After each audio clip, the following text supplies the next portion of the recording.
ನಾಯಕ ಆಗ್ಬೇಕು ಅನ್ನೋ ಇದ್ರೊಳಗೆ ಬೇರೆ ಯಾರಾದ್ರೂ ಈ ತರ ಇದರಿಂದ ಬಹಳ ಕ್ಲಿಯರ್ ಆಗಿ ಹೇಳಿದ್ರು ಸರ್. ಸಾಕ್ಷಿಗಳಿದ್ದಾವೆ, ಕುಮಾರಸ್ವಾಮಿ ಅವರ ಹತ್ರ ಮಾತಾಡ್ತಾರೆ. ಇದರಿಂದ ಈ ವಿಷಯವನ್ನಿಟ್ಟುಕೊಂಡು ಒಕ್ಕಲಿಗರ ನಾಯಕತ್ವ ಪಡೆಯೋದಿದೆಯಲ್ಲ ಅದೆಲ್ಲ ಭ್ರಮೆ. ಈ ವಿಷಯಗಳನ್ನಿಟ್ಟುಕೊಂಡು ಯಾವುದೇ ಕಾರಣಕ್ಕೂ ಒಕ್ಕಲಿಗರ ನಾಯಕತ್ವ ಆಗಲಿ, ನಾಯಕತ್ವದ ಹಿನ್ನೆಲೆನೇ ಇಲ್ಲ ಅವರಿಗೆ. ಆ ಸಂಸ್ಕೃತಿಯಲ್ಲಿ ಬಂದವರೇ ಅಲ್ಲ. ಅದರಿಂದ ನಾನೀಗ ಹೆಚ್ಚಿಗೆ ಮಾತಾಡೋದಿಲ್ಲ. ನಿನ್ನೆ ದಿನ ನಾನು ರಾಯಚೂರಿನಲ್ಲಿ ನೇರವಾಗಿ ಎಲ್ಲ ವಿಷಯ ಪ್ರಸ್ತಾಪ ಮಾಡಿದ್ದೇನೆ. ಇಲ್ಲಿ ಪ್ರಶ್ನೆ ಇವತ್ತು ಯಾವುದೋ ಒಂದು ಹೇಳಿಕೆ ನೋಡಿದೆ, ಯಾವುದೋ ಒಂದು ಹೆಣ್ಣುಮಗಳ ಕೈನಲ್ಲಿ ಹೇಳಿಕೆ ಕೊಡಿಸಿದ್ದಾರೆ ಅಂತ ಹೇಳಿ 2021 ಹೇಳಿಕೆ. 2021 ಹೇಳಿಕೆನ ಜಡ್ಜ್ ಮುಂದೆ ಕರ್ಕೊಂಡೋಗಿ ಹೇಳಿಸಿದ್ದೇವೆ. ಮತ್ತೆ ನಮ್ಮ ಮೇಲೆ ಯಾವುದೇ ರೀತಿ ಅನುಮಾನ ಬರಬಾರದು ಅಂತೇಳಿ ಗೃಹ ಸಚಿವರು ಹೇಳಿದ್ದಾರೆ. ಜಡ್ಜ್ ಮುಂದೆ ರಹಸ್ಯವಾಗಿ ಕರ್ಕೊಂಡು ಹೋಗಿ ಆ ಹೆಣ್ಮಗಳ ಕೈನಲ್ಲಿ ಹೇಳಿಕೆ ಕೊಡಿಸಿರೋದನ್ನ ಮಾಧ್ಯಮಗಳಿಗೆ ವಿಷಯ ಬಿಟ್ಟಿರೋರು ಯಾರು?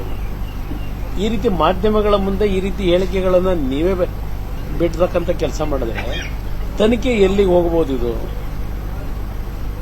ಇದು ಅವರಿಗೆ ತನಿಖೆ ಮಾಡ್ತಾ ಇರೋದು ಸಂತ್ರಸ್ತರಿಗೆ ನ್ಯಾಯ ಕೊಡಿಸಬೇಕು ಅನ್ನೋದಕ್ಕಿಂತ ಹೆಚ್ಚಾಗಿ ಈ ತನಿಖೆಯ ಮುಖಾಂತರ ನಿಮ್ಮ SITನೋ ಮಗದೊಂದು ಏನು ಉಪಯೋಗ ಮಾಡ್ಕೊಂಡು ಹೊರಟಿದ್ದೀರಿ. ನಿಮಗೆ ಪ್ರಚಾರ ಬೇಕಷ್ಟೇ. ಜಡ್ಜ್ ಮುಂದೆ ನೀವು ರಹಸ್ಯವಾಗಿ ಕರ್ಕೊಂಡೋಗಿ ಹೇಳಿಕೆ ಕೊಡಿಸಿದ ಮೇಲೆ ಆ ಹೇಳಿಕೆಯನ್ನ ಇವತ್ತು ಮಾಧ್ಯಮದಲ್ಲಿ 2021 ಅಂತಕ್ಕಂಥ ಒಂದು ವಿಶ್ವ ಹೇಳಿ ಇದೇನೋ ಗನ್ ಪಾಯಿಂಟು ಅದೇನೇನೋ ಹೇಳ್ಕೊಂಡು ಹೇಳಿಕೆ ಕೊಡಿಸಿದೀವಿ ಅಂತ ಹೇಳಿದಿರಲ್ಲ. ಈ ವಿಷಯ ಹೊರಗಡೆ ಯಾಕೆ ಬಂತು? ಜಡ್ಜ್ ಮುಂದೆ 4 ಗೋಡೆ ಮಧ್ಯದಲ್ಲಿ ಸೀಕ್ರೆಸಿ ಮೇಂಟೈನ್ ಮಾಡಬೇಕಾದಂತ ಈ ರೀತಿಯ ಹೇಳಿಕೆಗಳು ಮಾಧ್ಯಮದ ಯಾಕೆ ಬಂದಿದೆ? ಗೃಹ ಸಚಿವರೇ, ಈ ರೀತಿಯ ಲೀಕ್ ಮಾಡ್ತಕ್ಕಂಥದ್ರ ಮುಖಾಂತರ ಈ ಒಂದು ತನಿಖೆನಲ್ಲಿ ಸತ್ಯಾಂಶ ಹೊರಗೆ ತರ್ತೀರಾ ನೀವು? ಜನತೆಗೆ ಬಿಡ್ತೀನಿ, ಇವೆಲ್ಲ ವಿಷಯಗಳು ಯಾವ ರೀತಿ ನಡೀತಿದೆ ಜನತೆ ತೀರ್ಮಾನ ಮಾಡ್ತಾರೆ. ಸರ್, ನಿನ್ನೆ ಚುನಾವಣಾ ಆಯೋಗ MLC graduate election date declare ಮಾಡಿದೆ. ಈ ನೀವೇನು ಬಿಜೆಪಿ ಜೊತೆ ಹೊಂದಾಣಿಕೆ ಮಾಡ್ಕೊಂಡಿದ್ದೀರಿ, ಅದು ಗ್ರಾಜುಯೇಟ್ ಎಲೆಕ್ಷನ್ ಮುಂದುವರಿತದೋ ಅಥವಾ ಇಷ್ಟಕ್ಕೆ ಚರ್ಚೆ ಆಗಬೇಕೀಗ. ಈಗೆಲ್ಲ ಲೋಕಸಭಾ ಚುನಾವಣಾ ಪ್ರಕ್ರಿಯೆಗಳಲ್ಲಿ ಎಲ್ಲ ಗಮನ ಕೊಟ್ಟಿದ್ದಾರೆ. ಇವತ್ತು ಕೆಲವರಲ್ಲಿ ಹೊಂದಾಣಿಕೆ ಆಗಬೇಕು ಅನ್ನೋದು ಇದೆ. ಗ್ರಾಜುಯೇಟ್ ಕಾನ್ಸ್ಟಿಟ್ಯೂನ್ಸಿನಲ್ಲಿ ಸ್ಪರ್ಧೆಗಳ ಒಂದು ಹೆಚ್ಚು ನಮ್ಮ ಪಕ್ಷದಲ್ಲೂ ಕಾಂಪಿಟೇಷನ್ ಇದೆ, ಅಲ್ಲೂ ಇದೆ. ನಾವು ಚುನಾವಣೆ ನಿಲ್ಲಬೇಕು ಅಂತ ಹೇಳಿ ಇದು ಅಂತಿಮವಾಗಿ ಇನ್ನೊಂದು 3-4 ದಿನಗಳ 7ನೇ ತಾರೀಕಿನ ನಂತರ ಕೂತು ತೀರ್ಮಾನ ಮಾಡ್ತೀವಿ. ಜಿಲ್ಲೆಯಲ್ಲಿ ಬಿಜೆಪಿ ಕ್ಯಾಂಡಿಡೇಟ್ ಜನತಾದಳದ ಕಾರ್ಯಕರ್ತರನ್ನ, ಜನತಾದಳ ಮುಖಂಡರನ್ನ ಚುನಾವಣೆ ಕರೀತಾ ಇಲ್ಲ ಅಂತ ಹೇಳಿ ಒಂದು ಇದಿದೆ ಸರ್. ಆ ಎಲ್ಲಾ ವಿಷಯಗಳು ನಿನ್ನೆ ಚರ್ಚೆ ಮಾಡಿದ್ದೇವೆ.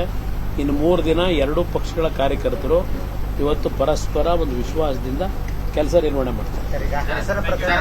ಕುಮಾರಸ್ವಾಮಿ ಅವರು ಒಬ್ಬರೇ ಉತ್ತರ ಕೊಡ್ತಿದ್ದಾರೆ, ಬಿಜೆಪಿ ನಾಯಕರು ಉತ್ತರ ಕೊಡ್ತಿಲ್ಲ ಅಂತ ಬಿಜೆಪಿಯವರೆಗೂ ಆ ಪ್ರಕರಣಕ್ಕೂ ಸಂಬಂಧ ಏನು? ನಮ್ಮ ಕುಟುಂಬಕ್ಕೆ ಸುತ್ತಾಕಿರೋದಲ್ವಾ? ಕುಮಾರಸ್ವಾಮಿ ದೇವೇಗೌಡರ ಹೆಸರನ್ನ ಪದೇ ಪದೇ ಹೇಳ್ತಾ ಇದ್ದಾರೆ. ಅದಕ್ಕೆ ನಾನು ಉತ್ತರ ಕೊಡಬೇಕು, ಕೊಟ್ಟಿದ್ದೀನಿ. ಕುಮಾರಸ್ವಾಮಿ ಅವರು ಸೀಮಿತ ಕಳ್ಕೊಂಡಿದ್ದಾರೆ, ಅದಕ್ಕೆ ಈ ರೀತಿ ಎಲ್ಲ ಹೌದು, ನಾನು ಸೀಮಿತ ಹೋಗಿರೋದಕ್ಕೆ ಹಿಂಗೆ ಮಾತಾಡ್ತಿದ್ದೀನಿ. ಅವ್ರ ಸೀಮಿತ ಭದ್ರವಾಗಿದೆ. ಬನ್ನಿ. ಕನ್ನಡಿಗರ ಮೆಚ್ಚಿನ ನಿಮ್ಮ ನ್ಯೂಸ್ 18 ಕನ್ನಡ ಈಗ ವಾಟ್ಸ್ಆಪ್ನಲ್ಲಿಯೂ ಲಭ್ಯ. ಕರ್ನಾಟಕ ಮತ್ತು ದೇಶ ವಿದೇಶದ 360 ಡಿಗ್ರಿ ಸುದ್ದಿ ವಿವರವನ್ನ ನೀವು ನಿಮ್ಮ ಕೈ ಬೆರಳುಗಳಲ್ಲಿಯೇ ಪಡೆಯೋದಿಕ್ಕೆ ಈ QR ಕೋಡ್ ಅನ್ನ ಸ್ಕ್ಯಾನ್ ಮಾಡಿ. ನಮ್ಮ ಚಾನೆಲ್ ಅನ್ನ ಫಾಲೋ ಮಾಡಿ, ನೋಟಿಫಿಕೇಶನ್ ಆನ್ ಮಾಡಿ.